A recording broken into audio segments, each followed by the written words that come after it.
Purwoko dan Bu Lai. Bismillahirrahmanirrahim. Assalamualaikum warahmatullahi wabarakatuh. Waalaikumsalam warahmatullahi wabarakatuh. Yang kami hormati Profesor Yuli Rahmawati, PhD, narasumber kita pada pagi hari ini. Selamat pagi, Prof. Selamat pagi, Mbak Ita. Yang saya hormati Wakil Dekan Bidang Akademik, Kemahasiswaan, dan alumni Fakultas Ilmu Pendidikan UNESA, Pak Dr. Budi Purwoko. Terima kasih. Kami hormati Ibu Neni Mariana, MSc PhD, selaku Koordinator Prodi S2 Pendidikan Dasar, serta ini ada Prof. Yatim, senior kita semua di FIP UNESA. Puji syukur kehadirat Allah SWT atas rahmatnya kita bisa menghadiri biasa pada pagi hari ini dan menghadirkan narasumber kita yang spektakuler. Ya, bersama-sama kita akan mendengarkan coaching klinik, trik dan tips lolos proposal di RTPM. Salawat serta salam semoga tetap tercurahkan kepada Nabi besar Muhammad SAW dan kepada para keluarga dan para sahabatnya. Baik Bapak Ibu hadirin yang berbahagia, pada pagi hari ini izinkan saya untuk memandu acara coaching klinik ini. Semoga Bapak Ibu dalam keadaan sehat selalu. Semoga kegiatan ini berjalan dengan lancar. Sebelumnya mari kita buka bersama-sama dengan bacaan basmalah. Bismillahirrahmanirrahim. Baik, selanjutnya adalah sambutan dari Ibu Korprodi S2 Pendidikan Dasar kepada Ibu Neni Mariana, MSc PhD, dipersilahkan.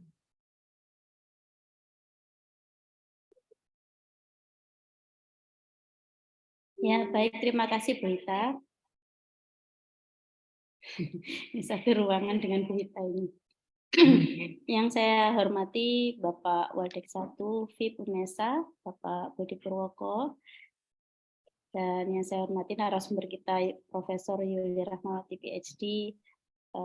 Tadi ada Prof. Yatim yang sangat suportif di FIP UNESA. Terima kasih Prof. Dan yang saya banggakan teman-teman penyelenggara S2 Dikdas, ada Bu Hita, Bu Nurul, dan Pak Riki yang standby selalu menemani saya setia. Dan juga teman-teman rekan-rekan S3 Dikdas ya, ada Bu Nadia, Pak Sunanto, Bu Ari, Bu Dwi, Bu Ivo ya, Bu iPhone ini siapa? Sedikit lagi ada Samsung. Ya. Ada rekan saya yang juga suportif luar biasa, Pak Julianto. Terima kasih sudah hadir pagi ini. Insya Allah kegiatan ini kami rekam dan akan kami upload di YouTube-nya S2 Dikdas. Animo kegiatan ini adalah rangkaian dari upaya untuk meningkatkan ya semangat atau giroh untuk meneliti dan juga publikasi di lingkungan FIP UNESA. Nah, Prof. Yuli Rahmawati ini adalah teladan saya gitu, Ibu, di dalam dunia pendidikan dan juga di dalam dunia amal soleh ini. Prof. Ini bagus. Ya betul, Prof. Ya, pokoknya kiblat saya itu ke beliau ya, kebaikannya, ilmunya dan lain-lain. Lengkap. Nggih, komplit paketnya. Alhamdulillah hari ini beliau berkenan. Mohon maaf juga teman-teman dan Bapak Ibu semua karena ada perubahan waktu. Jadi Prof. Yuli itu menyempatkan di sela-sela kesibukan beliau mau bertemu dengan Pak Rektor UNJ dan sebagainya. Terima kasih Prof. atas kehadirannya hari ini. Nah, teman-teman saya harap walaupun yang memasukkan proposal masih sedikit gitu ya, tapi acara pagi ini semoga bisa menginspirasi untuk menyemangati kita semua untuk bisa tembus ke proposal di RTPM, karena itu juga salah satu kelemahan kita untuk mendapatkan pendanaan nasional, apalagi internasional. Nah, narasumber kita ini luar biasa ya, 1 tahun itu bisa berapa proposal di RTPM itu ditangani. Luar biasa. Lalu juga termasuk proposal dunia persilatan internasional. Jadi nanti lain waktu kita belajar juga sama beliau. Itu apa saja ya, termasuk leadership di AD itu beliau juga dapat dan lain sebagainya. Ini dengan saya beliau ngelit untuk yang Australia nggih, Prof ya kemarin itu. Ya, yang dengan Yang Australia. koneksi. Ya, pendanaan dengan Australia koneksi itu untuk khusus Indonesia itu kayaknya pendanaannya nggih. Nah, itu jadi pengalaman beliau itu sangat luar biasa. Sayang untuk kita lewatkan gitu nggih. Jadi walaupun kita mungkin tahun ini belum bisa masuk di RTPM karena lain dan banyak hal seperti saya sendiri ternyata skema penelitian yang masuk ke saya itu masih belum bisa ya selain yang hibah disertasi dan magister. Jadi saya juga ternyata sudah penuh diajak sana sini nggak sadar gitu. Dia kan ya. Iya, ternyata itu malah menutup peluang saya untuk maju sendiri. Jadi ya semoga nanti apapun itu kita sudah siap proposalnya sehingga tahun depan langsung launching gitu ya untuk berkiprah di DRTPM. Tapi tidak seindah bulan madu istilahnya gitu ya. Nanti Prof Yuli juga akan menyampaikan apa saja sih ekspektasi kita dan ternyata seperti apa faktanya itu akan menjadi strategi khusus gitu ya untuk kita bisa sukses di DRTPM karena tidak sedikit menurut pengamatan saya orang-orang yang lolos di RTPM tapi tidak terpenuhi kewajiban-kewajibannya gitu ya. Nah, kenapa saya memilih Prof Yuli di antara yang lain? Itu karena saya tahu track record beliau itu banyak ya proposalnya yang tembus gitu, baik sebagai anggota maupun ketua dan beliau yang membuat semuanya itu. Tapi semua luarannya itu tercapai lah. Ini butuh tips and trick khusus ya, karena kita tahu kalau di jurnal internasional itu kan lama. Nah ini bagaimana nanti kita dengarkan dari beliau. Pasti insya Allah akan bermanfaat untuk kita semua. Saya rasa itu saja dulu. Nah, teman-teman yang mau disertasi semangat, nggih. Oh, ada Prof Suryanti. Ini bisa mempercepat juga studi teman-teman S3 Dikdas nggih. Karena semangat semua ini orang-orang yang luar biasa ini Prof Yuli di S3 Dikdas ini. Baik, saya cukupkan dari saya. Terima kasih sekali lagi atas kehadirannya dan animonya. Walaupun saya sudah matur ke Prof Yuli, jangan khawatir nggak bakal banyak proposalnya gitu. Iya, feedbacknya Kak Sayang. Jadi itu nanti untuk siang hari nanti khusus untuk yang sudah mengumpulkan proposal akan kita kumpulkan kembali dan akan saya japri satu persatu. Saya rasa dulu, terima kasih. Assalamualaikum warahmatullahi wabarakatuh. Saya kembalikan ke Bu Hita. Waalaikumsalam warahmatullahi wabarakatuh. Terima kasih Bu Korprodi atas inisiatif beliau ini Prof. Jadi kita menyelenggarakan kegiatan ini atas biar produktif bagaimana ya, maka diundang orang-orang ahli gitu atas inisiatif Bu Neni, luar biasa.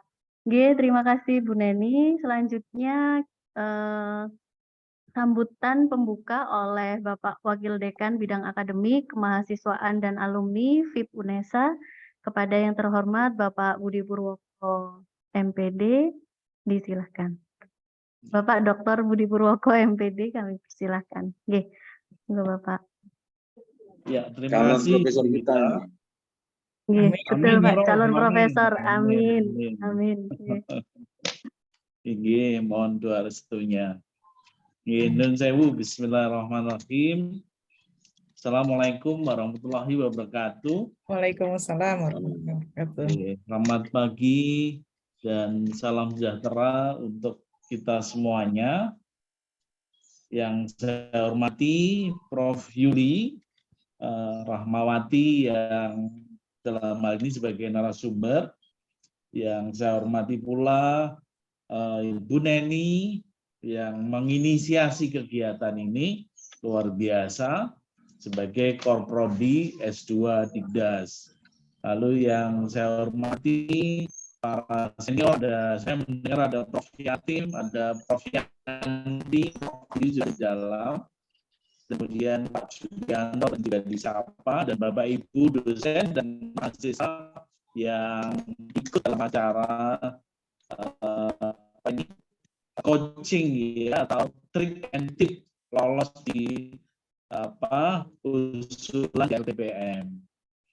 Alhamdulillah ini saya baru nyampe di kampus tadi, muter-muter sebentar, Pak Budi toh buka, oh siap. Terima kasih Bu Neni ya. Jadi Bapak Ibu yang saya hormati, pertama mari kita panjatkan puji syukur kepada Allah Subhanahu wa taala, masih dilimpahkan nikmat sehat, keberkahan. Pagi ini kita silaturahmi ya, silaturahmi tentang pengetahuan dan pemahaman usulan proposal RTPM. Nah, dengan narasumber yang luar biasa, Prof. Yuli ini, kalau saya lihat kalau tadi nampaknya masih muda ini, yang muda yang hebat ini juga ini. Oke, terima kasih Bu Yuli sudah meluangkan waktunya. Ya, Bapak dan Ibu, ini tentu menjadi sebuah kesempatan yang sangat baik bagi kita yang join, terutama kita yang menginginkan untuk lolos di DRTPM gitu ya, pendanaan DRTPM khususnya untuk 2023. Nah, Bapak dan Ibu tidak banyak ini ya yang lolos di DRTPM, mungkin kalau di persentase itu 5% di Indonesia itu. Nah, kalau melihat aturan terdahulu memang ini syaratnya Scopus 5 ya. Itu yang kemudian banyak dari Bapak Ibu yang kemudian tidak bisa ikut kompetisi di DRTPM.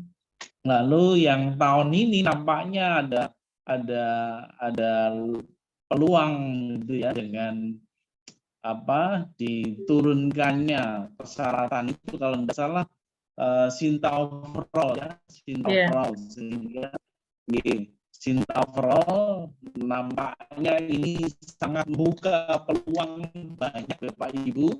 Kalau dulu layu sebelum waduh gitu untuk sebagian dari itu. Nah, kalau lihat di Indonesia termasuk di VIP yang ikut kompetisi RTPM ini, maka Bapak dan Ibu, ini peluang kita ada waktu sampai dengan 9 April ya, 9 April proposal itu masih ada waktu 5 hari. Nah, kalau sekarang sudah ada siap, ini ada waktu sekitar 5 hari untuk halus, dan kemudian dipilih Bu Yuli atau di Bu Yuli yang tentu akan makin baik. Jadi Bu Yuli sebagai wakil dari lembaga, kami menyampaikan banyak terima kasih kepada Bu Yuli atas sharing pengalamannya ini untuk skema DRTPM. Lalu kemudian ucapan terima kasih pula pada koordinator Prodi S2 Digas Bu Neni yang luar biasa sudah menginisiasi kegiatan ini. Ini tentu hebat ya Bu Neni, dan tadi di-share itu juga, artinya walaupun diinisiasi oleh Prodi S2, pesertanya bisa jadi dari banyak dosen di lingkungan VIP. Kemudian terima kasih juga untuk Bapak Ibu peserta, Bapak Ibu dosen maupun mahasiswa yang ikut join dalam kegiatan ini. Semoga inisiasi ini dapat membawa manfaat suksesnya DRTPM. Memang di VIP sendiri pada tahun ini kita menganggarkan sekitar hampir 1,8 M ya 1,8 miliar untuk non PRTPM atau ini masuk non APBN ya, Bapak dan Ibu. Itu skim penerbitan maupun skim PKN. Dan juga Bapak dan Ibu bisa juga berkompetisi di tingkat universitas, di mana universitas juga membuka peluang kompetisi dana itu. Memang kemarin diskenariokan Bapak Ibu untuk perang dulu di tingkat RTPM. Ini ada itu yang baik bahwa persyaratan itu diturunkan dari Scopus 5 menjadi overall, sehingga kemudian kita juga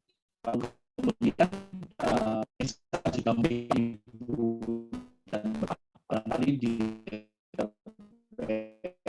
kompetisi. Ada skema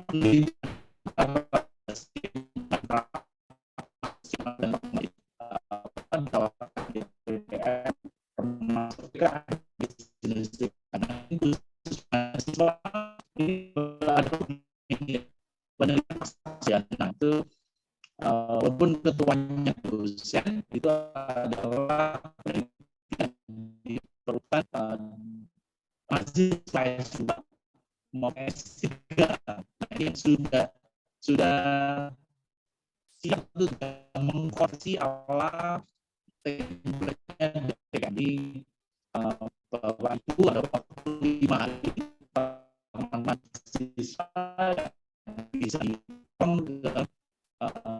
penelitian pasar dana bagi mahasiswa domestik. Kali ini di sini banyak 30 untuk itu 3 juta ya, sedangkan 50 kalau tidak salah semacam begitu. Jadi itu untuk mendapatkan di Indonesia juga dengan skim apa yang bagi yang sedang studi dalam biar tidak bisa dari kompetisi.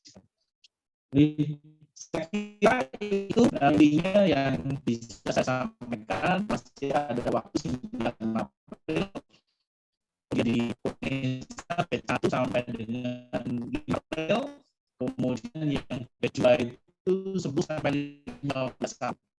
Nah, kita kompetisi di P1 pas di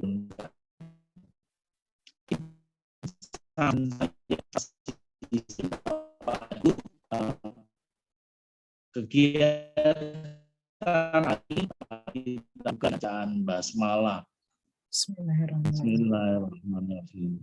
Terima kasih untuk semuanya, khususnya Bu Yuli. Mohon izin saya ini bergeser ke universitas karena ada rapat begitu.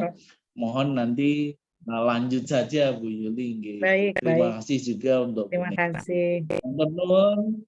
Mungkin lain kali kita kemas yang lebih besar Bu Yuli. Nanti kapan-kapan itu kita bisa coaching begitu untuk usulan. Mantur nuwun. Saya akhiri. Wassalamualaikum warahmatullahi wabarakatuh. Terima kasih banyak Pak Wadek 1 atas sambutannya. Bapak Ibu hadirin yang berbahagia, sepertinya sudah tidak sabar Prof untuk mendengarkan strategi Jitu, itu Prof. Sebelumnya saya masuk ke kenalan dulu nggih Prof. Tak kenal maka tak sayang begitu Prof. Nggih, baik. Prof Yuli ini saat ini menjabat sebagai koordinator program studi pendidikan kimia di Universitas Negeri Jakarta. Riwayat pendidikan beliau mulai dari S1, beliau menyelesaikan studinya di pendidikan kimia Universitas Negeri Jakarta, kemudian lanjut ke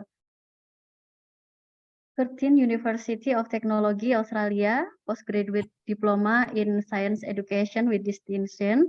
Kemudian beliau lanjut lagi master menyelesaikan di Curtin University of Technology Australia.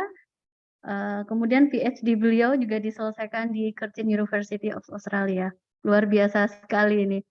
Kemudian penghargaan atau scholarship, beliau terakhir 2022 mendapatkan penghargaan International Den Course dari Jermani tahun 2022, dan hibah penelitian beliau sangat banyak sekali. Ini saya bacakan yang tahun paling terakhir ini ya, Prof.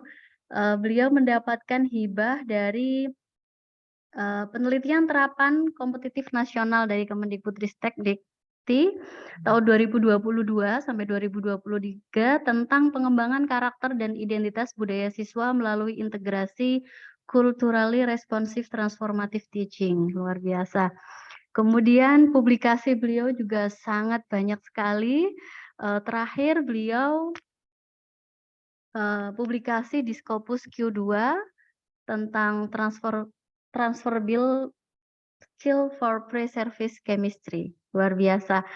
Dan hibah internasional beliau terakhir dari Unilet Southeast Asia dari DAA di Jermani tahun 2020, serta beliau ini menjadi tim ahli pengembangan standar proses pembelajaran IPA tematik terpadu tahun 2014 dari BSNP. Selain itu, beliau juga reviewer jurnal Scopus Q1, Q2, Q3, Q4. Masya Allah, luar biasa sekali. Yang sangat kredibel begitu, Prof. Luar biasa. Ini ada Prof. Yanti. Selamat datang, Prof. Yanti. Selamat bergabung, Prof. Assalamualaikum, Prof. Prof Wahyu ya? Bu Wahyu. Prof. Suryanti. Ada Prof. Wahyu juga, Prof. Wahyu. Selamat datang, Prof. Wahyu. Oke, ini senior-senior kita yang luar biasa di BGSD, Prof. Ya, selamat datang. Bu Yuli, ya Prof. Yuli. Iya, sehat Prof.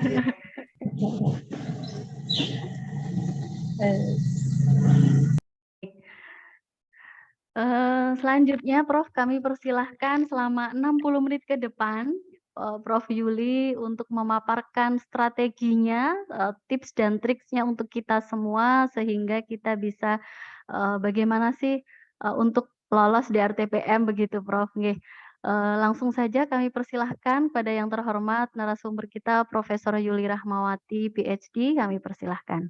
Ya, bismillahirrahmanirrahim. Assalamualaikum warahmatullahi wabarakatuh. Selamat pagi Bapak Ibu semua. Terima kasih Mbak Hita, yang saya hormati Pak WD1, Pak Budi Purwako, yang saya hormati Ibu Neni Mariana selaku Koordinator Program Studi S2 Pendidikan Dasar, Prof. Yatim, Masya Allah ya Alhamdulillah nih silaturahim kembali, Prof. Wahyu, Prof. Yanti, dan Bapak Ibu semua yang sudah hadir. Mohon maaf ternyata Rapimtas dengan Rektor tidak bisa digeser, jadi saya terpaksa harus mengubah waktu jam 8 saya akan paparan, kemudian nanti jam 1 yang ingin ikut silahkan, khususnya untuk yang sudah mengirimkan proposal mungkin kita bisa berdiskusi ya. Seperti itu. Saya izin share proposal paparannya, mungkin beberapa poin sudah disampaikan begitu ya, disampaikan di coaching klinik dengan di RTPM ataupun narasumber yang ada di UNESA begitu. Nah, karena saya bidangnya pendidikan, maka saya agak fokus ke pendidikan ya. Dan saya sebenarnya sudah ada proposal yang sudah dikonversi ke 2023. Tapi karena itu belum tentu lolos begitu ya, artinya kan kita sedang submit semua saat ini, maka yang saya jadikan contoh adalah proposal 2022 yang sebenarnya tidak berubah signifikan sekali begitu ya, hanya layoutnya saja, nanti perbagiannya akan saya sampaikan. Jadi terkait dengan hibah, ini sangat signifikan perubahannya. Jadi dulu dananya itu biasanya 1,6 triliun gitu ya, saat ini berkurang hampir 50% sehingga menjadi 800 miliar waktu itu pengumumannya. Jadi dan yang lain signifikan adalah tidak ada lagi desentralisasi, penelitian desentralisasi yang artinya ada peluang di level universitas begitu ya komposisinya, dan ini sekarang semua ditarik menjadi kompetitif nasional. Jadi memang sangat kompetitif, kemudian dananya juga terbatas karena kementerian menyampaikan sisanya diserahkan kepada universitas untuk pengelolaan penelitiannya. Nah, tapi jangan menyerah kalau melihat yang kemarin kebetulan kalau dilihat begitu ya, ternyata banyak juga yang memang saya yakin kementerian juga mempertimbangkan universitasnya. Nah, universitasnya artinya tidak semua terpusat juga di universitas-universitas yang besar, beberapa universitas juga mempunyai peluang begitu. Nah, terkait dengan penelitian pendidikan, nanti saya tunjukkan data yang kebetulan saya diberikan pelatihan oleh kementerian, data sebenarnya berapa banyak yang di bidang pendidikan atau sosial humaniora begitu ya. Dan nanti kita akan lihat, makanya nanti ini sekarang sudah tanggal berapa ya? Tanggal 4 ya. Tanggal 4. Ini waktu-waktunya submit sebenarnya 5, 6. Jadi kalau misalnya proposalnya masih draft, upload aja dulu gitu.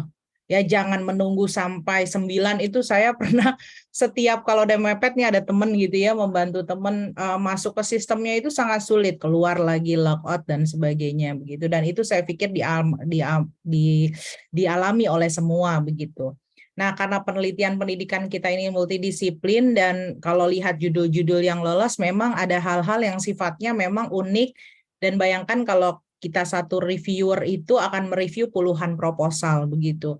Nah, bagaimana caranya reviewer itu membaca dengan cepat proposal kita, dia langsung tertarik. Nah, itulah intinya sebenarnya ketika kita membuat proposal.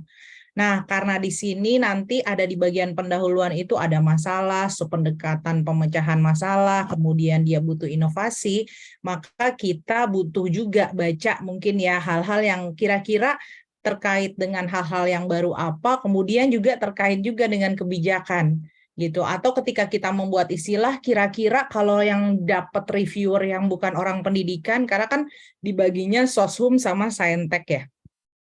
Ketika yang dapat adalah bukan orang pendidikan, kita harus siap-siap bagaimana bahasanya supaya yang bukan pendidikan tapi dia orang sosial juga paham apa yang kita lakukan. Nah, hibah penelitian itu sebenarnya banyak, mungkin lain kali kalau mau dicoba internasional peluangnya lebih banyak juga dan dia sebenarnya lebih simple ya, lebih simple proposalnya begitu dan lebih memang apa sebenarnya yang ingin dilakukan. Nah, skema penelitian termasuk saat ini begitu ya. Sekarang kita bisa lihat eligibilitas kita. Nanti kalau masuk login, kemudian kita isi TKT-nya di Bima ya. Nah, di situ nanti akan ditulis eligibility apa. Tadi Bu Neni menyampaikan, saya nggak ngeh mengiyakan gitu ya. Jadi sekarang jadi anggota pun itu dihitung satu ya. Jadi hati-hati nama kita tuh sangat berharga gitu ya. Siapapun kita misalnya ini DN dan punya hak untuk mengajukan proposal. Jadi kalau ada yang bisa nggak jadi anggota saya gitu. Lihat dulu kalau memang kita tidak ingin mengajukan proposal mungkin silahkan. Tapi kalau kita ingin mengajukan proposal ataupun kita ingin berkolaborasi dengan orang lain gitu ya. Nah, karena sekarang jadi ketua itu satu gitu ya dan usulan lainnya itu di usulan yang lainnya itu juga nanti kaitannya dengan hibah pasca sarjana begitu. Nah, proposal ini ada teknis, ada substansi. Yang upload itu kan ribuan proposal. Jadi nanti scanning pertama itu masalah teknis gitu. Misalnya ini referensinya Vancouver, dia nggak pakai Vancouver, lewat gitu. Jadi jumlah katanya 300, dia nggak sampai 300. Nah yang seperti itu kan sayang begitu. Kalau misalnya kita bermasalah di bagian itu. Termasuk misalnya RAB. RAB misalnya asisten yang lapangan itu pembantu lapangan 80.000 per kegiatan misalnya. Terus kita tulis 2 juta, wah itu udah kelihatan kalau kita nggak paham misalnya pengelolaan dana atau standar-standar biaya yang ada di penelitian itu gitu. Dan itu adalah bagian penilaian. Jadi ada 2, ada yang teknis dan substansi, di substansi ada 2 lagi, RAB dan komponen-komponen yang nanti akan saya sampaikan. Ya, nah terkait mungkin saya cerita sedikit ya supaya kita paham sebenarnya sekarang konteksnya apa. Sekarang kalau di UNJ pindah ke BRIN, mungkin Bapak Ibu mau coba. BRIN itu sekarang tadinya terakhir 31 Maret, kemudian diundur jadi 14 April. Nanti kalau ada yang mau tertarik, saya punya file-filenya begitu. Kalau misalnya ada yang mau, Bu Yuli saya mau apply ke BRIN, silahkan. Itu juga bisa jadi peluang kita yang di bidang pendidikan begitu. Nah, saya yakin tadi Pak WD1 luar biasa UNESA ya, sampai berapa miliar tadi ya, 1, M ya, 1,6 ya yang dialokasikan. Jadi sekarang tidak ada salahnya gitu, semua proposal disiapkan dengan baik. Jadi nanti kalau tidak lolos di DRTPM, kemudian timelinenya masih bisa, atau kalau di UNJ fakultas dan universitas sudah selesai. Jadi sekarang kita pindah ke DRTPM dan BRIN begitu.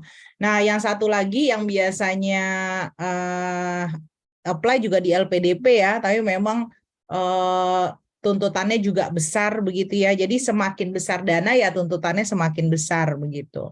Nah, dari beberapa tahun ketika skemanya berbasis outcome, jurnal dan sebagainya ditekankan, kita tuh ada dasar, terapan, dan pengembangan. Nah, di bidang pendidikan nanti kita akan bilang, nih kalau pengembangan model kita masuk ke mana ya, begitu.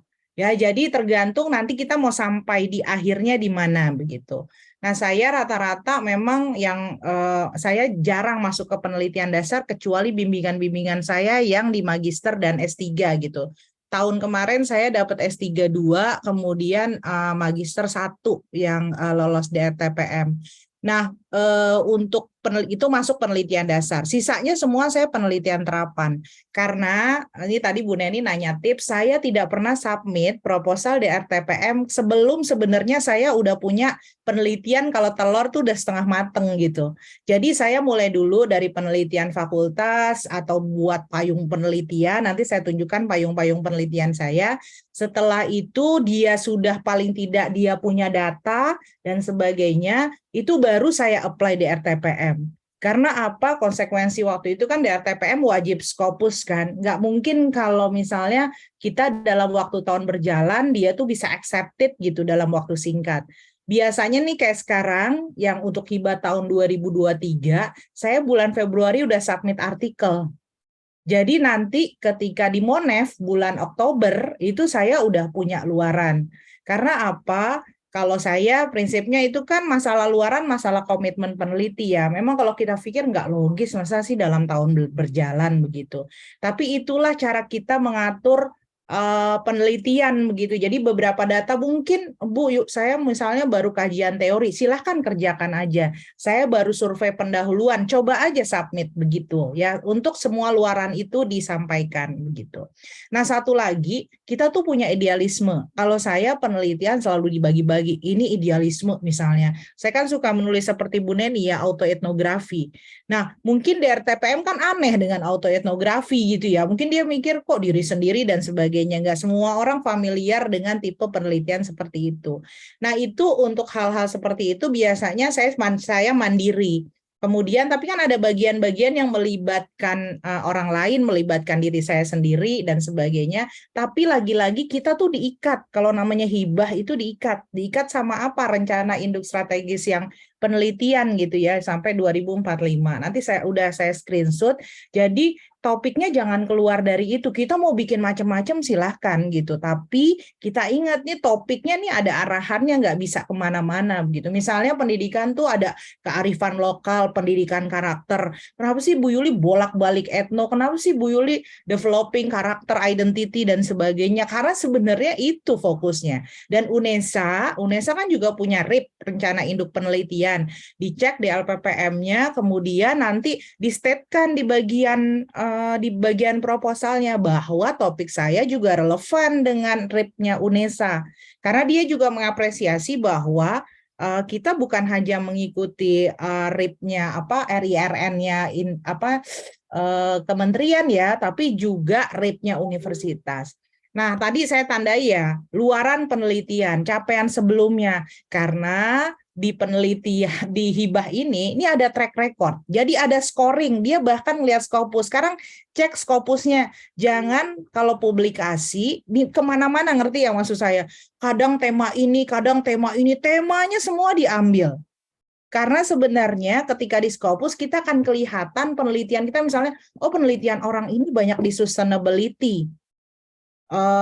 Kemudian penelitian ini banyak di STEM, penelitian ini banyak di identity. Dia itu di Scopus akan ada lihat keahlian kita. Nah, kemudian dia juga bisa melihat, jadi misalnya kita diminta jadi reviewer gitu ya, kita akan diminta begini, coba lihat Scopusnya. Pertama, dia keahliannya apa? Dan berapa banyak dia berkolaborasi dengan universitas lain, dalam negeri maupun internasional. Jadi itu harus dicek lewat Scopusnya, dan itu adalah salah satu nilai. Nah, itu namanya rekam jejak. Nah, kalau misalnya kita belum, sekarang harus konsisten ya. Jadi nanti yang udah sedang S3 nih, saya kayaknya suka penelitian bidang apa ya? Kebetulan promotor saya juga penelitiannya relevan, atau ternyata promotornya bisa membuka peluang gitu dengan penelitian yang kita suka. Nah, akhirnya itu jadi penelitian kita. Nah, ketika itu kita konsisten di tipe penelitian, misalnya saya pendidikan karakter, terus digital, teknologi pembelajaran, assessment, silahkan dipilih. Karena nanti kemarin saya baru mapping nih, tahu ya sekarang Permenpan yang baru ini luar biasa ya. Jadi kemarin begadang-begadang ya di Prodi, akhirnya alhamdulillah ada 2 guru besar, ada 3 rektor kepala ini yang akan kita proses dan sedang proses di universitas. Nah, itu kita benar-benar mapping, akhirnya ini apa ya, teknologi pembelajaran ini penilaian evaluasi. Sebenarnya sejak kemarin saya ajukan waktu proses guru besar juga, tapi sekarang lebih detail lagi, ini bidang keahliannya apa, dari mana, dari DRTPM ini juga, kemudian dari penelitian S3 dan selanjutnya. Nah, sekarang ini masalah ya karena terus berlatih ya, jadi akhirnya kompetensi kita pernah juga misalnya kita dulu syaratnya kalau H-index-nya lebih dari 3 itu kita bisa 2 ketua, 2 anggota gitu. Nah, jadi kalau misalnya sekarang itu dibatasi bukan dari H-index, tapi memang dia dimintanya cuma 2 proposal itu maksimal ya. 1 proposalnya pun yang jadi ketua gitu, ketua 1 proposal. Setelah itu nggak bisa lagi ya. Nah, yang lainnya administrasi yang saya bilang. Nah, kan ini ada administrasi itu ada surat mitra. Kalau misalnya sekarang disiapkan surat mitra, misalnya kalau kita surat mitranya sekolah, maka sekarang siapkan surat dari sekolah, karena mungkin itu kan pasti butuh waktu kita ngajukan surat, kemudian kalau kita kenal dekat kita minta kepala sekolahnya tanda tangan, tapi tetap butuh waktu. Ya, dan itu sekarang nanti saya tunjukkan screenshot terbaru dari TPM itu buat pengumuman ya, apa formatnya gitu, mungkin ada revisi sedikit. Nah, selanjutnya lagi ini RIRN, silahkan dibaca, kalau di dalam tuh lebih detail, tapi saya screenshot sosial, humaniora, seni budaya, pendidikan, itu dijadikan menjadi 1. Nah, jadi kira-kira kita ada di mana gitu. Nah, kalau misalnya kita lihat, maka yang nyambung sama kita adalah kearifan lokal misalnya, pendidikan karakter yang berdaya saing. Jadi tema-tema ini nanti kira-kira yang mau dikaitkan dengan konteks kita, penelitiannya yang mana. Nah, itu yang agak challenge ya, karena nggak semua mungkin penelitian kita relevan dengan fokus dan topik ini. Nah, nanti juga ada terkait green economy, blue economy, digital economy gitu ya, fokus bidang riset nasional gitu ya. Nanti mungkin pas diklik di Bima ada pilihan itu. Nah, kalau kita mengenai SDM gitu ya, mungkin kita lebih ke digital economy gitu ya. Nah, sosial humaniora atau bidang riset lainnya ada juga ya. Nah, ini di bagian ketika kita input, karena kalau dulu ketika kita sislip Bima yang sebelumnya, kita tuh bisa klik-klik, ngerjain RAB dulu, ngerjain surat mitra dulu. Nih sekarang nggak bisa. Jadi kita harus selesaikan TKT, luaran tahun pertama apa, kedua apa, baru kita bisa pindah ke next gitu. Baru bisa upload proposal. Kalau belum upload proposal, kita nggak bisa buat RAB-nya. Klik satu-satu anggarannya. Nah, itu mungkin sistemnya agak berubah dan agak takes time. Nah, ini waktu paparan kementerian ya, di sini jadi makanya ada penelitian terapan hilirisasi sama penelitian terapan kepakaran. Tapi kepakaran tahun ini tidak ada pengumuman lagi, tahun ini tidak bisa diajukan. Jadi Bapak Ibu saya yakin skor Sintanya masuk ya. Kalau sosial humaniora, saintek kita masih 50, jadi saya yakin semuanya bisa masuk gitu di applying ini. Nah, di sini kita mulai mengerucutkan universitas-universitas ini keunggulannya di bidang apa. Maka sehingga di level universitas sebenarnya pengarahan bidang penelitian dan sebagainya setiap dosen supaya kita punya keunggulan gitu. Kalau UNESA sama dengan UNJ di bidang pendidikan ya udah, atau mungkin kita punya pendidikan secara khusus yang memang dikelola oleh universitas begitu ya. Jadi itu yang sebarannya di setiap universitas kita nganggapnya hilirisasi. Jadi kalau ngomongin pangan kemana? Oh, ke ITB, ke UGM, ke sini gitu. Ngomongin pendidikan kemana gitu ya? Oh, ke UPI, ke UNP. Nah, ini adalah yang diambil dari judul-judul yang lolos ya ketika itu. Dan UNESA alhamdulillah kan ada PTNBH ya, jadi lebih banyak lagi peluangnya. Nah, ini jumlah proposal tahun 2022, bayangkan 31.000 masuk ke sistem pada saat bersamaan ya. Nah, skema ini yang saya bilang skemanya sudah beberapa berubah gitu ya. Nah, tapi paling tidak kita bisa melihat begitu paling banyak tuh apa sih begitu ya. Nah, ini kita bisa lihat penelitian dosen pemula ya sampai 7.000. Kalau yang lain kan program kemitraan masyarakat nih pengabdian ya. 7.937 di dosen pemula. Nah, kemudian yang lainnya lagi ada, nah ini yang penelitian dasar unggulan perguruan tinggi itu desentralisasi. Makanya kita semua shock ketika diumumkan desentralisasi nggak ada lagi gitu. Jadi semuanya di level pada kompetitif nasional. Nah, itu mungkin yang juga berbeda. Nah, ini yang kita bisa lihat di tahun 2002 kemarin, kita bisa lihat, bayangkan, lolos administrasi 16.000 gitu ya, submit proposalnya 31.000. Bayangkan 50% itu nggak lolos karena administrasi. Jadi jangan sampai masalah misalnya kata 300 kita jadi 3,5 gitu ya. Nah, yang seperti itu diperhatikan. Vancouver kok jadi APA begitu ya. Jadi yang dengan numbering di index-nya, referensi stylenya itu juga kita perhatikan. Nah, ini yang proposal jumlahnya ya, PTNBH tuh memang lebih banyak biasanya ya. Ini di sini 25%, yang lainnya itu 55% karena kan di luar PTN, PTS kan banyak juga ya. Persennya banyak ya karena jumlahnya memang banyak juga. Nah, itu komposisi yang mungkin overview buat kita, kira-kira kita akan bersaing dengan sejumlah ini juga, bahkan mungkin lebih banyak. Karena kan desentralisasi tadi sudah dihapuskan begitu ya. Nah, ini sekarang apa-apa Sinta. Jadi mau sekarang submit atau besok tahun depan submit, sekarang Sintanya diupdate ya. Scopusnya diupdate kalau ada artikel yang belum masuk, kemudian Google Scholar-nya diupdate, kemudian nanti bisa sinkronisasi ya ke Sinta kalau punya buku, haki dan sebagainya diupload karena itu menentukan skor Sinta. Ya. Nah, semua ini karena terpusat sekarang, jadi kita sudah tinggal ini kita masuk nih misalnya Sinta skornya, kalau kepakaran itu kan waktu itu masih sampai 1.500 ya, tapi sekarang kan karena sudah dihapuskan maksudnya tidak tahun ini digunakan gitu ya, jadi hilirisasi saja. Saintek 150, kemudian Sosum buat kita 50. Nah, ini ya, jadi eligibility pengajuan proposal itu dari Sinta. Ya, jadi sekarang yang punya haki, yang punya BIMA pun masuk kan. Jadi penelitian siapa yang dapat, bahkan kalau mau tahu dia dapat dananya berapa, semuanya terbuka sekarang gitu ya. Bu Yuli hibahnya apa aja tahun ini, berapa jumlahnya, itu ada di Sinta. Jadi bisa dilihat ya, karena memang menarik datanya menjadi satu bagian yang ada di sini tersentralisasi. Nah, ini summary-nya, saya mungkin nggak quick aja yang bagian jenis-jenis penelitian, sebelumnya mungkin sudah ada ya. Jadi Bapak ini mahasiswa yang mau mengajukan, nah ini memasukkannya kan pakai akun dosennya, jadi izin dulu mungkin ke dosennya ya. Kalau pasca sarjana S2 dan S3, magister dan doktor itu ada di penelitian dasar.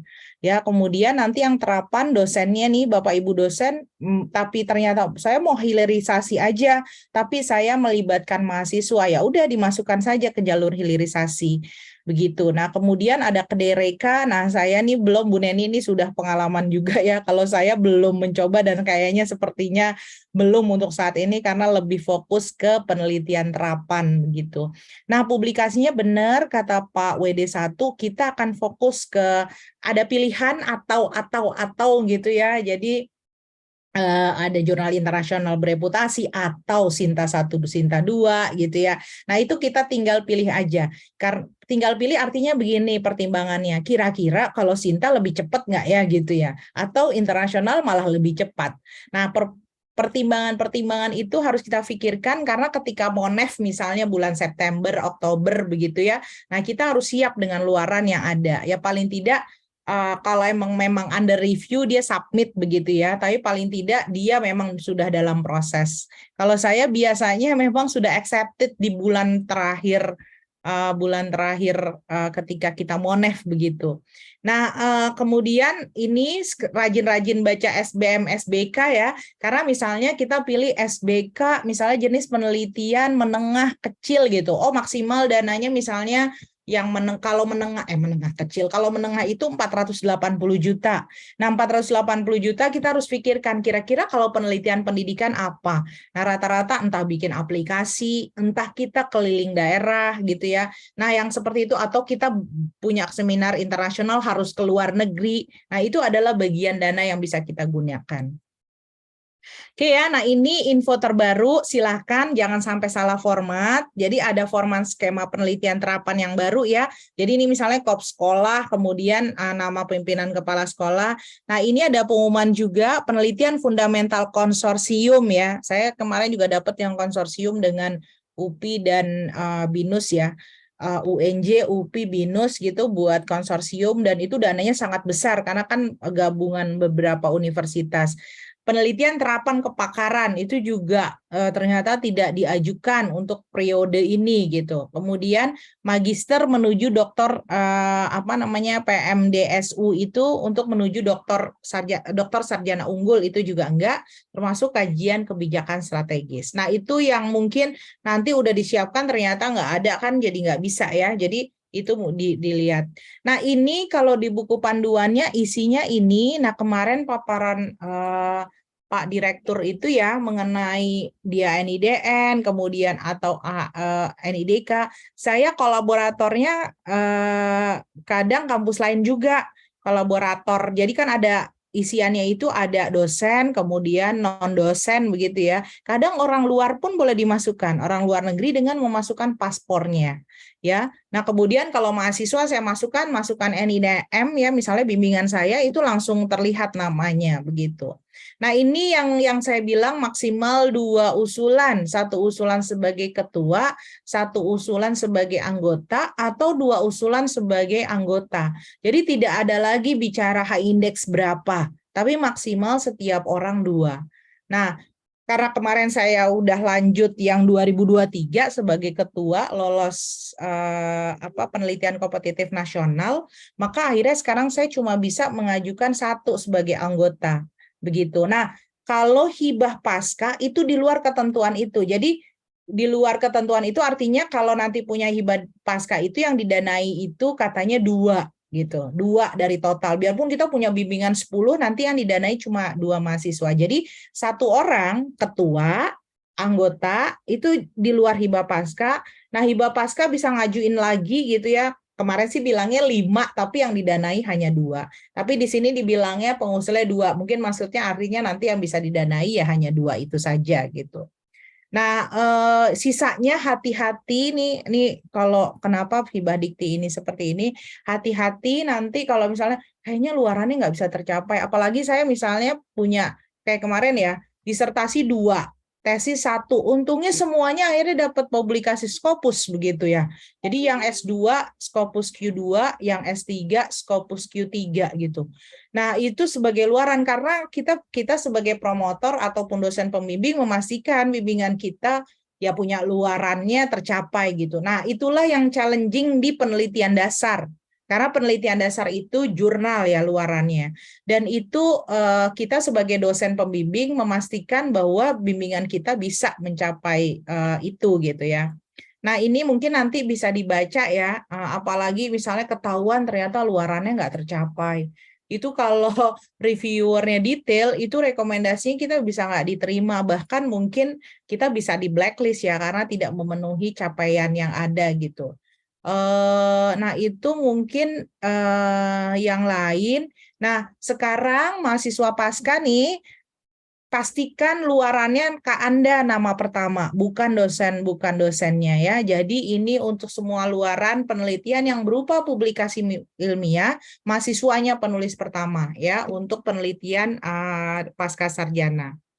Nah, selanjutnya lagi karena ada, nih saya rangkum ya, sekarang jadi bebas, bahkan sekarang diminta menghasilkan buku. Nanti kalau udah submit ke Bima itu ada tulisan gini, misalnya tahun pertama adalah luarannya produk model, berarti tahun pertama haki aja. Jadi dia mulai kayak agak realistis lah gitu ya. Oh dia haki, tahun kedua jurnal dan haki, atau jurnal dan buku. Tapi jurnalnya bukan syarat wajibnya adalah misalnya hakinya. Itu untuk terapan. Nah, jadi mereka yang wajibnya aja difokuskan ya untuk tahun ini. Nah, skor Sinta ya, skor Sinta nih persyaratan lektor, doktor, magister dan sebagainya ada di setiap penelitian ya. Sinta misalnya sekarang dilihat-lihat skor Sintanya berapa? Kita butuh untuk saat ini tuh 150 untuk Saintek, kalau kita Soshum 50. Nah, kalau kepakaran karena nggak ada, kepakaran itu 1.500 dan 500 untuk Soshum ya. Jadi tinggal dilihat. Sekarang siap-siap update semuanya ya, pendidikan jangan sampai udah lulus S3 tapi belum, atau sudah S2 kemarin belum diupdate. Sintanya, Scopusnya, Web of Science itu akan menaikkan skor Sinta. Ya, kemudian pengusulannya dan mitra yang tadi saya bilang, surat selembar itu mungkin kesannya nanti gampang gitu ya, tapi kalau nggak dapet juga kita nggak bisa upload dan nggak bisa submit, karena itu ada di stage nomor 4 ya untuk upload mitra. Nah, penilaian proposal nanti saya kalau ada yang mau tanya apa sih Bu Yuli aspek ini ada rubriknya. Jadi setiap bagian ini ada rubriknya. Tapi yang pasti kesesuaian dengan panduan. Kita akan lihat beberapa layout dan sebagainya, tatanya dan sebagainya, jumlah katanya gitu ya. Nah, itu dinilai apakah masuk atau tidak. Rekam jejak yang relevan. Ini ngelihat Scopus, ngelihat penelitian sebelumnya gitu ya. Kemudian melihat juga track record publikasinya. Makanya kalau bahasa kita, kalau di proposal soft off aja, saya sudah meneliti sejak gitu ya, atau publikasi saya gitu, disampaikan aja. Karena itu adalah bagian menunjukkan, kan tadi saya bilang reviewer itu banyak proposal yang direview. Jadi kalau dia ada statement-statement seperti itu, kita langsung lihat, oh dia punya track record, kemudian kita cek ya. Di Sintanya, kemudian di Scopusnya. Nah, urgensi penelitian. Nah, ini benar-benar kita bisa ngelihat dia keterkaitan tadi sama RIRN, kemudian dia bisa menjustifikasi dengan baik. Nah, kemudian metode itu kejelasan prosedur, makanya saya sarankan tolong pakai gambar, pakai apa supaya lebih mudah dipahami, begitu jelas gitu. Ini bukan proposal disertasi ya, artinya gini, kalau disertasi kan semuanya bisa kita secara detail ya, berarti ini rubrik instrumennya seperti itu, enggak usah. Yang dia butuhkan adalah detail prosedur, tahun pertama, tahapannya pertama misalnya studi pendahuluan, kemudian dia pengumpulan data seperti apa, paling tidak prosedurnya itu nanti saya tunjukkan. Nah, kemudian sisanya referensi. Hati-hati biarpun sepele kesannya gitu ya, kalau nggak sesuai stylenya juga jadi bermasalah juga. Nanti jangan-jangan nggak lolos. Nah, salah satu yang poin yang paling besar adalah memang rekam jejak sama metode penelitian ya. Metodenya seperti apa. Tapi nanti kita kalau kita dapat besar di sini, di yang lain besar kan bisa scoring totalnya juga cukup besar begitu. Nah, ini namanya SBK. Sekarang kalau udah mengajukan hibah, kita jadi rajin-rajin melihat ini ya. Contohnya seperti ini. Misalnya nih, pembantu peneliti 25.000 gitu ya, pengelola data. Nah, ini mungkin pembantu lapangan 80.000 orang per hari misalnya gitu ya, orang per jam, orang per kegiatan, OK. Nah, yang seperti itu, terus misalnya kita mau ke Aceh, tiket pesawatnya apa nih, kita golongan berapa, nah itu biaya penginapannya sebesar ini, itu sesuai. Jadi kita tulis pas di RAB seperti itu. Nah, ini kita misalnya bilang nih, kita sosial humaniora, seni budaya, pendidikan, penelitian dalam negeri misalnya. Oh, maksimal dananya 300 juta. Kalau yang menengah misalnya 480 juta, sisanya misalnya 600. Nah, ini ya, ini adalah besaran yang ada. Jadi misalnya nomor 13 ya, saya sering ajukannya yang 13. Jadi kenapa? Karena saya butuh, misalnya saya kan karena penelitiannya etno, misalnya ke Flores, ke NTB gitu ya. Nah itu penelitian dalam negeri dengan skala menengah, itu dana maksimalnya 480 juta. Ya biarpun karena ada pengurangan anggaran, setahun sebelumnya saya dapat 380, kemudian yang terakhir dipotong jadi 150. Nah, akhirnya jumlah provinsinya dikurangi karena kan dananya nggak cukup besar gitu ya untuk mengcover biayanya. Nah, ini Bu Neni, Mbak Hita, mungkin saya lewat ya yang ini ya, karena saya yakin mungkin udah pernah dapat atau belum ya, Bu Neni? Ya, sudah. Sudah dapat ya. Jadi nanti silahkan dibaca-baca penelitiannya, pilih yang mana gitu ya. Kalau ini yang konsorsium, yang kerjasama, mungkin yang magister ya, para mahasiswa, ini yang kita, oke ini magister ya. Jadi luarannya per tahun. Jadi boleh ini luaran per tahun kan ada yang 2 tahun, 3 tahun, tapi magister kan 1 tahun.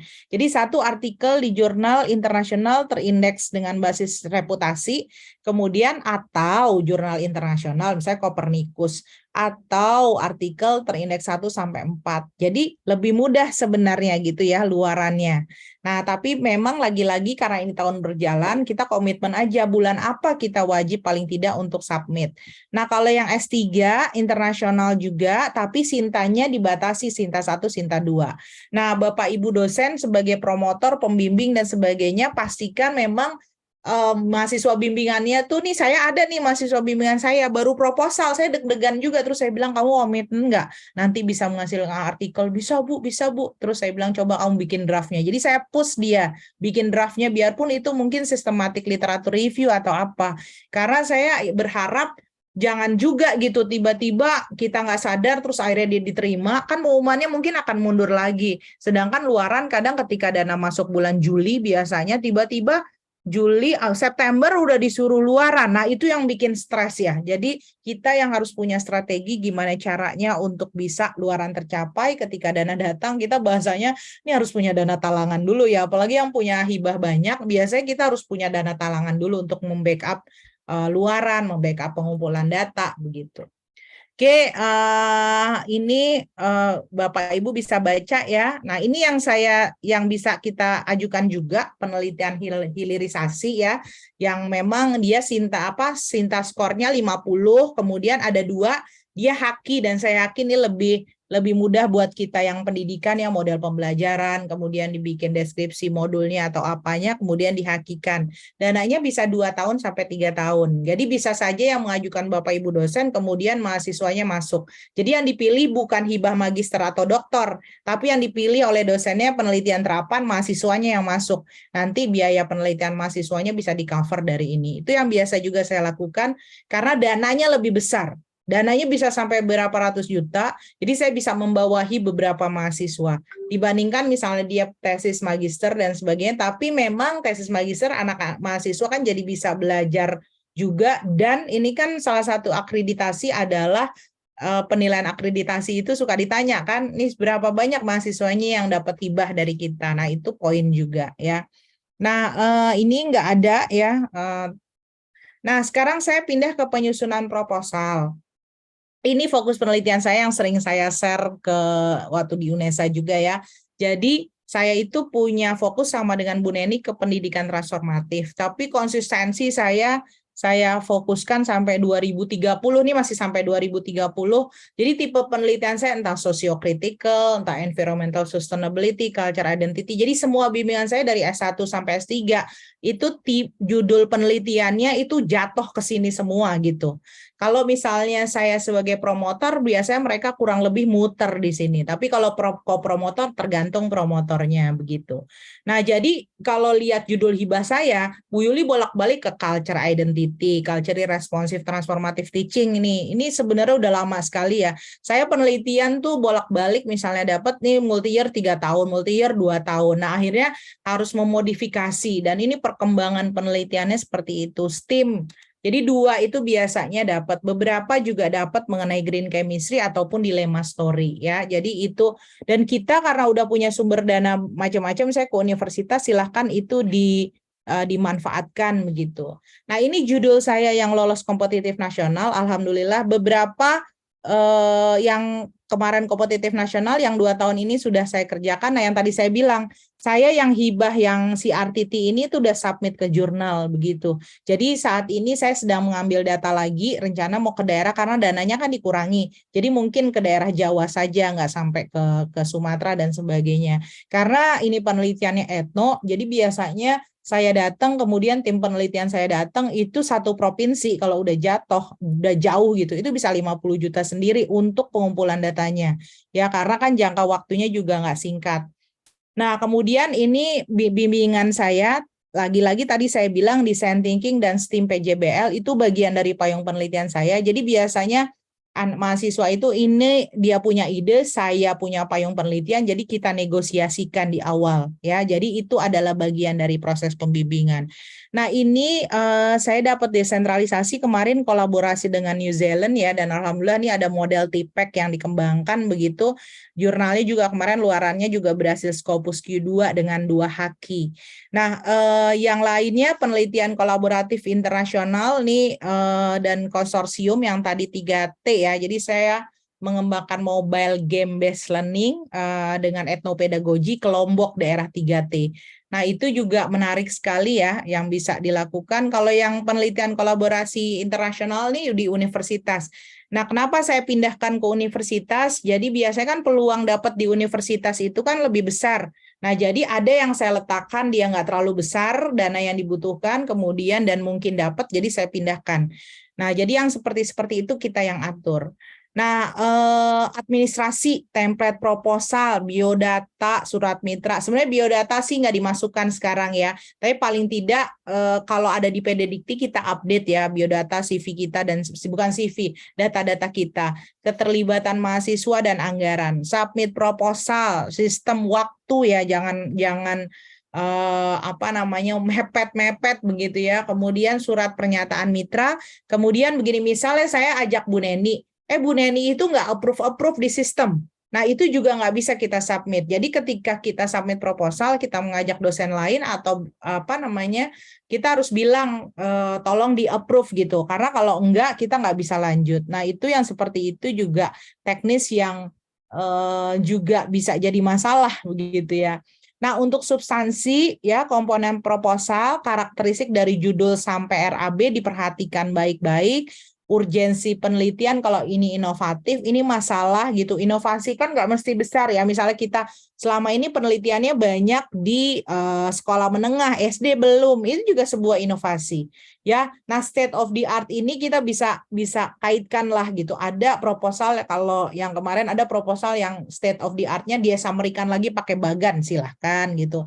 Nah, kemudian juga rekam jejak tadi saya sudah sampaikan ya, referensi. Nah, itu di rubriknya ada tulisannya tahunnya. Jadi misalnya Bu Yuli ini kan key reference tahunnya lama, tapi usahakan juga up to date gitu. Jadi misalnya ada jurnal-jurnal yang penelitiannya terbaru ya, mungkin kita harus masukkan juga. Nah, di metode yang agak tricky adalah pembagian tugas. Misalnya Bu Neni ketua, saya anggota. Bu Neni apa yang dilakukan? Dan itu kita buatkan tabel. Jadi pembagian tugas itu juga kita perlu tambahkan ya. Nah, sekarang judul, saya udah baca kemarin artikel-artikel yang diupload, proposal yang diupload Bu Neni, beberapa belum diformatkan ya, tapi memang kita harus berpikir, ini kira-kira kalau judulnya panjang seperti ini, orang paham atau tidak ya gitu ya. Jadi biasanya memang berharapnya ya unik, isu terkini, kalau misalnya sedang tren sustainability, STEM, system thinking, kira-kira apa yang bisa diangkat di pendidikan dasar begitu ya. Selain tadi ya, singkat, jelas, kemudian luarannya. Karena memang kalau misalnya gini, pengembangan model pembelajaran, ini dasar atau terapan, seperti itu. Ya, jadi mungkin kita harus bisa memposisikan juga ya penelitian kita ada di mana. Nah, ini ringkasan, sekarang berubah. Jadi Bu Neni yang ada di link drive itu masih format tahun sebelumnya. Jadi tahun sekarang tuh lebih singkat lagi, 300 kata, seperti kita membuat abstrak. Nah, kalau membuat abstrak, latar belakang depannya kan, jadi kalau cuma 300 nggak bisa banyak, ya. Jadi harus singkat, Jadi kalau misalnya kita sampaikan, saya selalu nulis statement kalau tim peneliti sudah melakukan penelitian di bidang ini. Nah, mahasiswa tanya sama dosennya, mudah-mudahan relevan dengan judul penelitian Anda, tanya sama dosennya apa aja yang sudah dilakukan atau search di Google ya. Jadi kita bisa lihat pola dosen itu tuh ada di mana. Ya, kemudian luaran. Nah, ini penting sekali. Jadi kita tuh sampai di ringkasan itu menulis, di tahun pertama saya akan menghasilkan ini ada di TKT ini. Nah, ini di ringkasan itu tulis jurnalnya. Jurnalnya adalah International Journal of Science Education misalnya, International Journal of Elementary Education dan sebagainya. Dan itu harus jelas. Kalau perlu konferensi yang kemarin yang saya buat tahun 2023 itu ikut konferensi di UNESA. Terus saya tulis conference di UNESA tahun 2023 sekitar bulan ini gitu. Saya lihat websitenya. Nah, yang seperti itu adalah highlighted ya. Kalau kita sudah paham sekali apa yang kita lakukan. Nah, ini mohon maaf masih penelitian saya yang tahun lalu yang lolos ya 2 tahun. Ini kan 500. Nah, sekarang kalau mau dijadikan 300 cuma penelitian ini sebelumnya, CRTT-nya sedikit, sisanya langsung di tahun 1 apa, kemudian nama konferensinya apa, kemudian nama jurnalnya apa. Begitu ya. Kalau 5 katanya masih sama ya. Itu ringkasan. Nah, pendahuluan sekarang ini isinya ya 1.500 kata. Jadi kalau dulu ada namanya pendahuluan isinya latar belakang terus ada tinjauan pustaka. Sekarang semuanya digabung. Latar belakang, rumusan masalah, pendekatan penyesuaian masalah, state of the art dan keterbaruan ya, pencapaian riset sebelumnya sama peta roadmap-nya. Ya, jadi ini sekarang yang tadi saya yang sudah upload di link, saya lihat kan proposal disertasi. Nah, sekarang gimana tuh caranya? Jadi 1.500 di pendahuluan dengan komponen ini. Itu adalah gabungan bab 1, bab 2. Bab 1, bab 2 digabung jadi 1.500, gimana caranya supaya dia masuk ke komponen-komponen ini. Nah, latar belakang yang pasti dia butuh data ya. Jadi kalau misalnya ada data penelitian sebelumnya, data BPS, data apa yang cukup signifikan masukkan karena kita langsung lihat wah ini orang jadi paham ya existing concern masalahnya seperti apa. Ya. Kemudian karena urgensi penelitian Anda itu masuk ke rubrik penilaian proposal, jadi pastikan kita bisa menunjukkan penelitiannya urgen loh, berkontribusi terhadap kearifan lokal, berkontribusi terhadap pendidikan karakter yang sesuai dengan RIRN. Kalian bisa lihat dan RIP-nya UNESA gitu. Nah, ada kalau misalnya dapat reviewer yang paham sekali bidang kita, dia akan ngeliat nih orang kok bidangnya misalnya teknologi mobile learning, tapi kok si ini nggak dipakai jadi referensi. Nah, jadi key reference tapi up to date juga. Jadi ada referensi jurnal yang mungkin udah tua sekali karena dia referensi kunci, tapi ada juga yang up to date. Penelitiannya sekarang 2023, berarti ada juga artikel 2022 gitu. Nah, kayak misalnya saya neliti etnokimia, kan orang nggak paham etnokimia itu apa. Nah, kita bisa memberikan sedikitlah satu kalimat, contohnya pencucian keris dengan jeruk nipis dengan reaksi kimia, nah seperti itu. Ya, nah yang jamasan misalnya ya, pencucian keris, nah yang seperti itu, kalau kita dapat reviewer bukan orang pendidikan atau bukan bidang kita, paling tidak dia tahu apa yang kita maksud ya. Nah, perumusan masalah ini kan didebatkan ya, mau pertanyaan, mau pernyataan, tapi kita bisa statement-kan, sehingga perumusan masalah pada penelitian ini. Nah, kalau pendekatan itu adalah misalnya masalah critical thinking kita atasi dengan project-based learning atau dengan pemahaman konsep, miskonsepsi dengan conceptual change gitu ya. Nah, itu kita statement-kan sebelum kita masuk ke state of the art. Ya, jadi nah ini yang tahun lalu, saya mohon maaf tahun lalu karena yang yang lolos tuh kemarin ini ya. Nah, tinggal di statementkan lagi ini pernyataan perumusan masalah dan pendekatannya apa. Nah, yang mana pendekatan masalahnya tuh CRTT, jadi pendekatan masalah. Ini beda sama state of the art. Jadi sedikit kita masukkan ke atas, sedikit sisanya lagi kita masukkan ke bawah. Ya, ke pendahuluan yang bagian state of the art.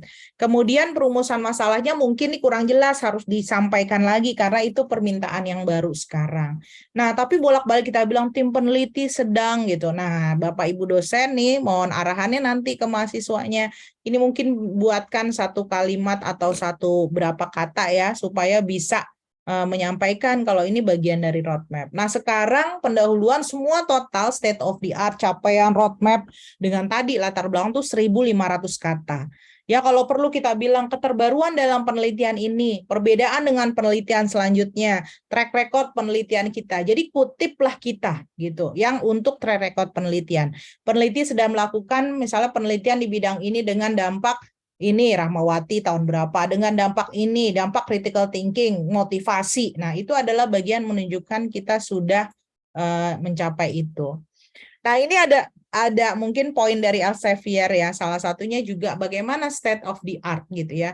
Jadi dari yang terbaru, kemudian dia juga bagaimana trendsnya emerging ya dari awal sampai akhir. Kemudian memang ini kita bisa lihat sintesisnya dengan existing pemikiran kita gitu ya. Nah, kemudian novelty itu the gap-nya gitu ya. Jadi dari kita konstruk itu terus kita bilang kita itu perbedaannya di mana, kita itu keunikannya di mana gitu ya. Nah, itu bisa kita sampaikan dalam proposal kita.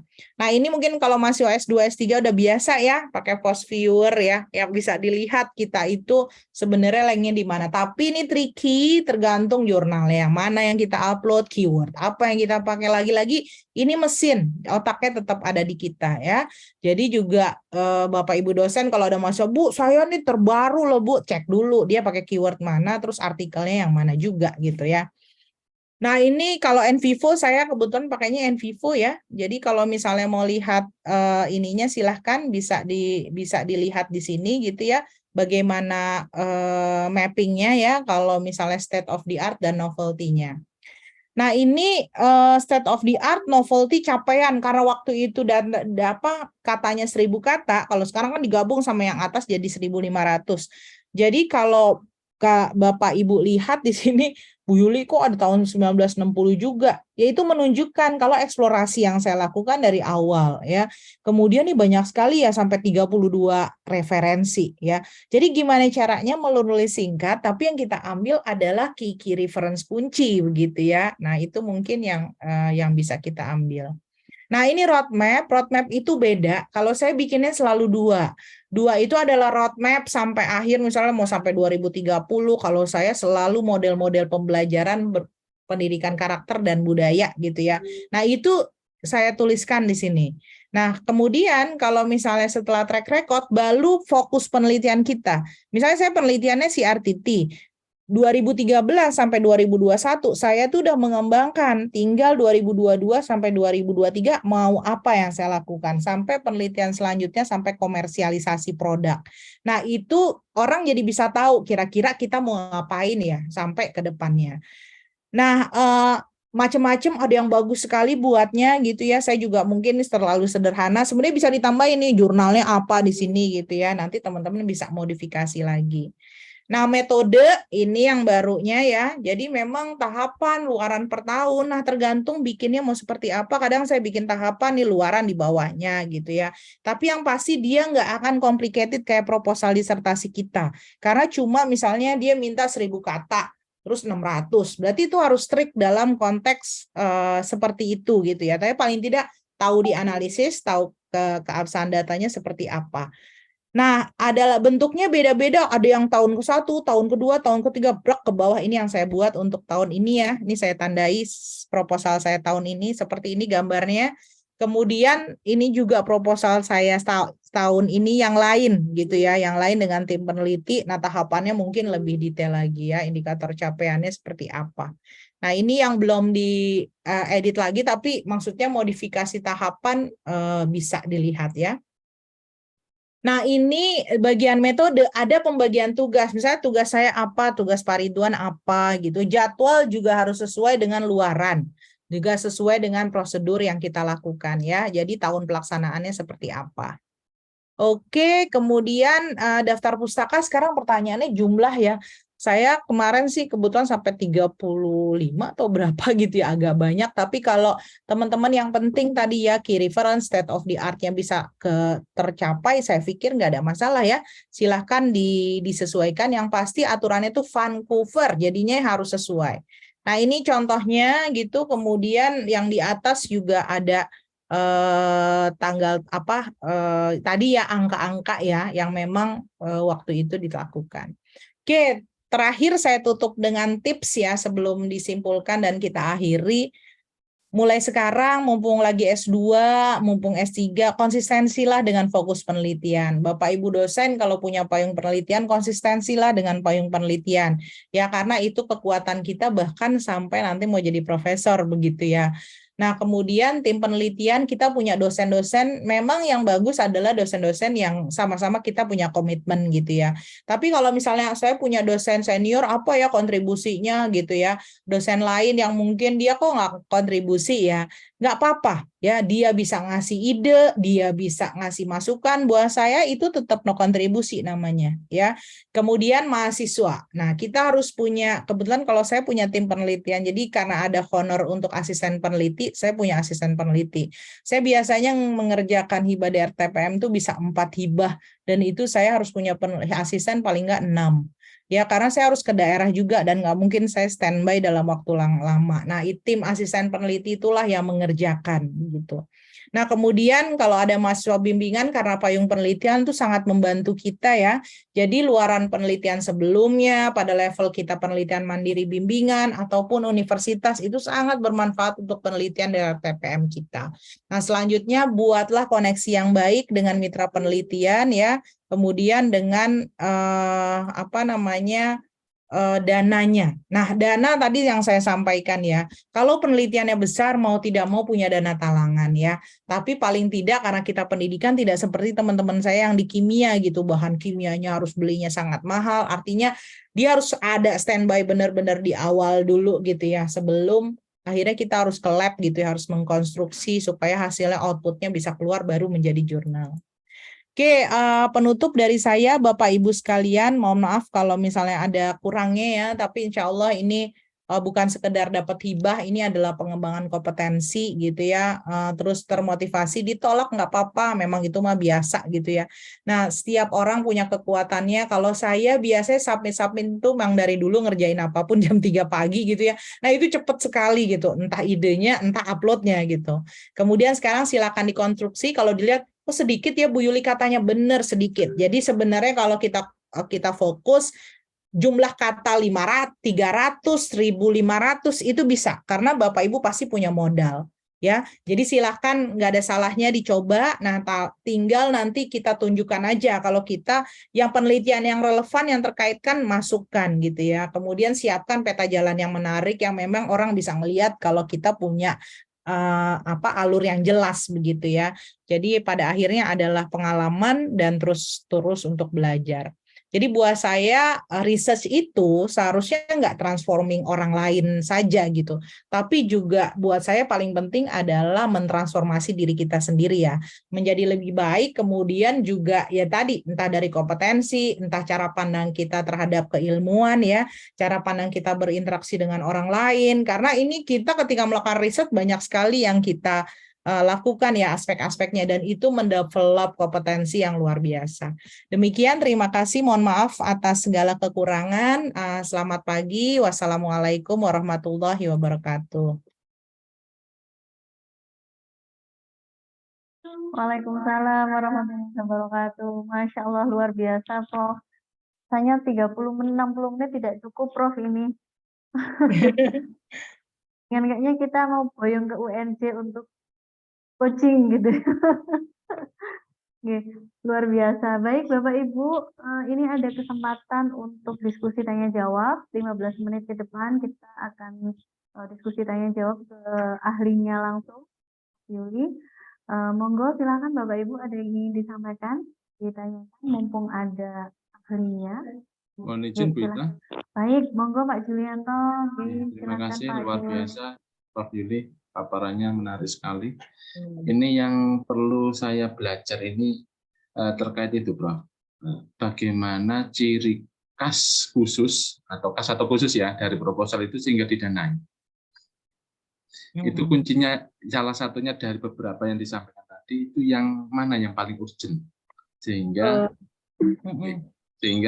reviewer itu tertarik untuk oh ini layak didanai ya begitu.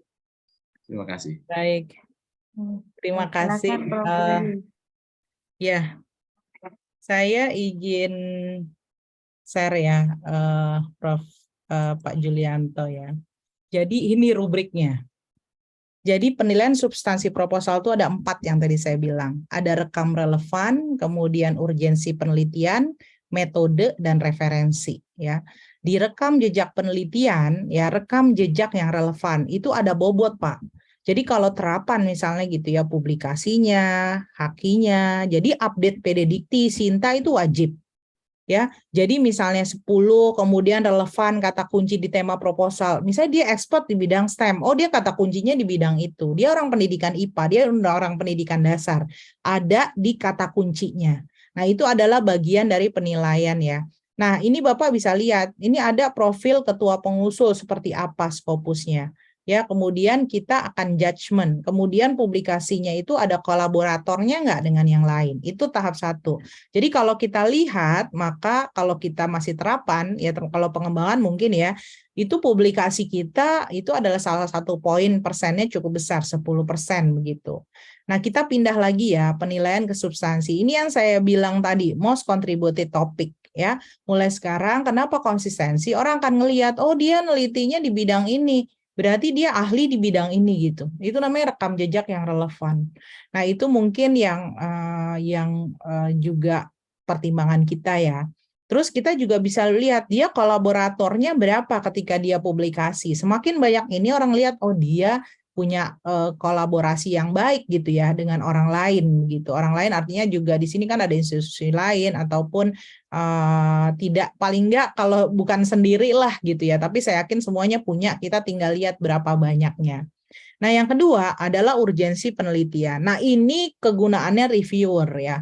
Jadi reviewer itu akan lihat Bapak seberapa tajam merumuskan masalah. Tuh, perumusan masalah. Ini pendekatan masalahnya unik nggak sih? Misalnya tadi ya, STEM, STEAM, CRTT, etno. Etno kan udah banyak. Etno apa yang unik? Nah, itu inovasi. Itu poinnya 10 kalau kita terapan ya. Kemudian state of the art juga 10. Jadi bobotnya sebenarnya di urgensi penelitian itu sebenarnya semua komponennya itu sama ya. Nah, kemudian akurasi peta jalan. Jangan sampai ada roadmap tapi nggak jelas. Apalagi nggak ada roadmap gitu ya. Gimana tuh nilainya ya?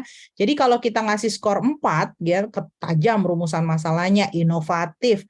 Terus state of the art-nya dia menggunakan pendekatan baru. Nah ya. Nah, kalau misalnya kita udah mau ngasih skor 4, kita akan lihat roadmap-nya jelas, ada penelitian sebelumnya, ada keterkaitan antar milestone dengan usulan penelitiannya. Ya, itu yang urgensi.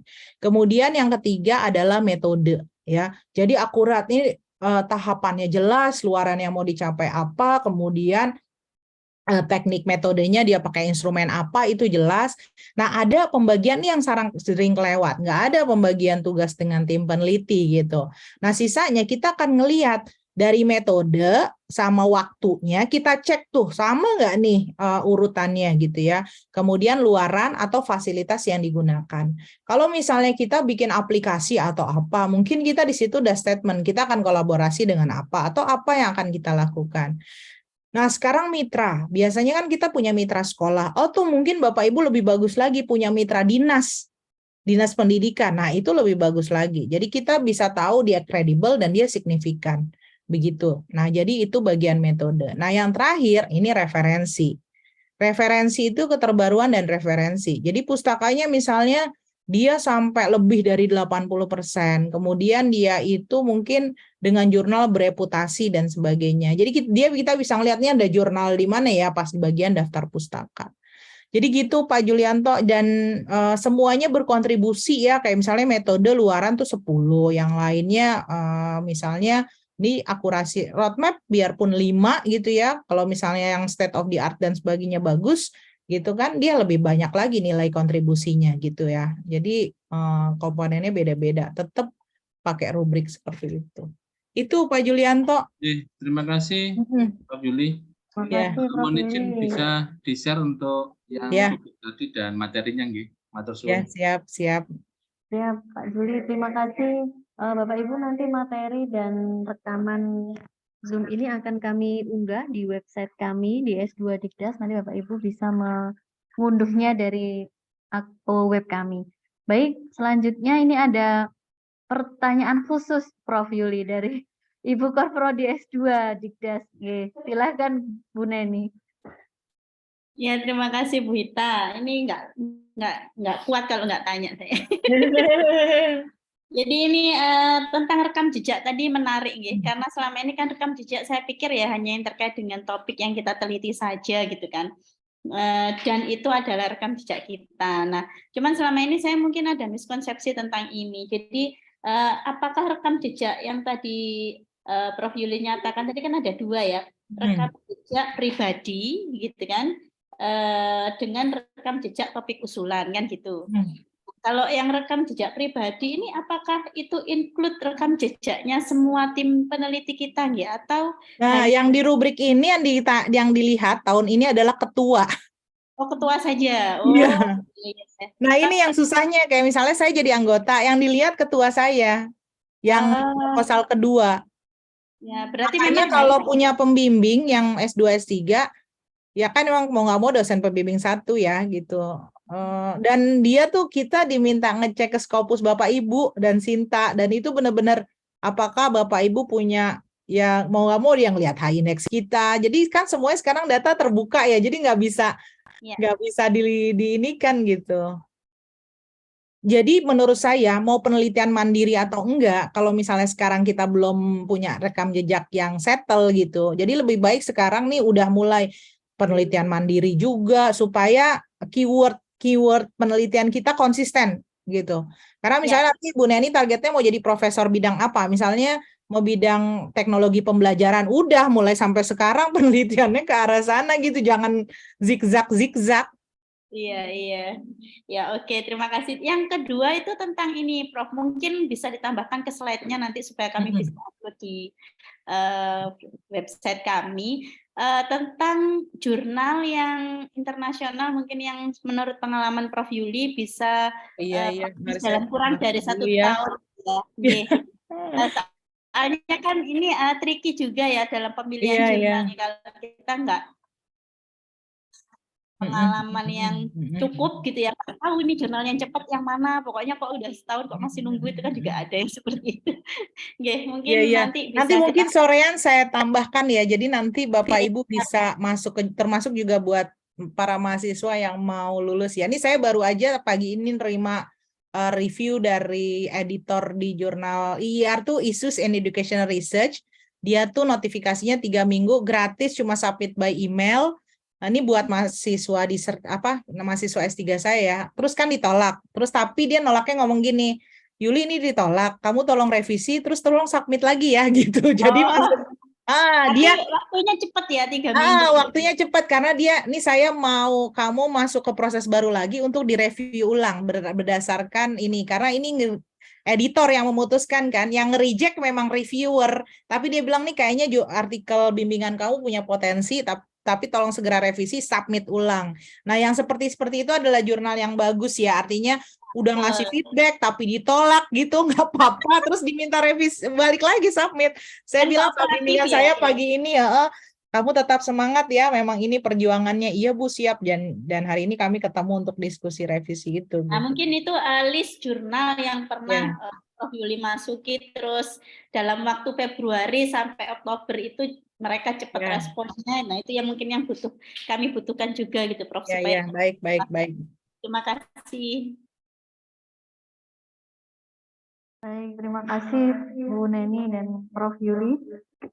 Karena mungkin Prof. Yuli akan segera meluncur ke kampus, begitu ya, Prof? Iya. Mohon maaf. Ini nanti jam 1 ya. Nah, insya Allah. Nanti saya dari kampus. Ya, sebenarnya masih banyak pertanyaan yang ingin kita sampaikan, Prof. Tapi karena Prof. Yuli ada kegiatan lain yang lebih tidak kalah pentingnya gitu, Prof. Iya. Jadi nanti izin kalau misalkan ada pertanyaan ya media yang lain begitu, Prof. Ya, baik. Terima kasih Bapak Ibu hadirin yang masih bertahan di room ini, ada 34 partisipan. Mohon izin saya menyampaikan apresiasi dari kami, Prof. Yuli, selaku narasumber kita pada pagi hari ini yang telah luar biasa memberikan ilmunya. Semoga ilmu ini menjadi amal jariah, Prof. Yuli. Sudah terlihat nggih? Bapak Ibu ya. Oke. Terima kasih banyak Prof Yuli atas ilmunya, diskusinya yang luar biasa, ilmu yang bermanfaat sekali untuk kita semua pada pagi hari ini. Nanti kita ketemu lagi, kita sambung pada pukul 1, nggih Prof. Iya. Nanti insya Allah Bapak Ibu yang sudah submit akan ditindaklanjuti pada pukul 1 di sesi 2 nanti. Baik, itu saja dari kami. Terima kasih banyak yang telah berpartisipasi. Saya akhiri. Wassalamualaikum warahmatullahi wabarakatuh. Waalaikumsalam warahmatullahi wabarakatuh. Terima kasih Bu Neni, Ya, Mbak terima Ita, kasih Prof. Bapak Ibu Sehat. semua ya. Saya izin live ya. Sampai ketemu yang jam 1 ya. Terima kasih. Wassalamualaikum warahmatullahi wabarakatuh. Waalaikumsalam warahmatullahi wabarakatuh. Baik, Bapak Ibu, sampai jumpa lagi nanti jam 1 siang. Saya akhiri Zoom-nya. Assalamualaikum warahmatullahi wabarakatuh.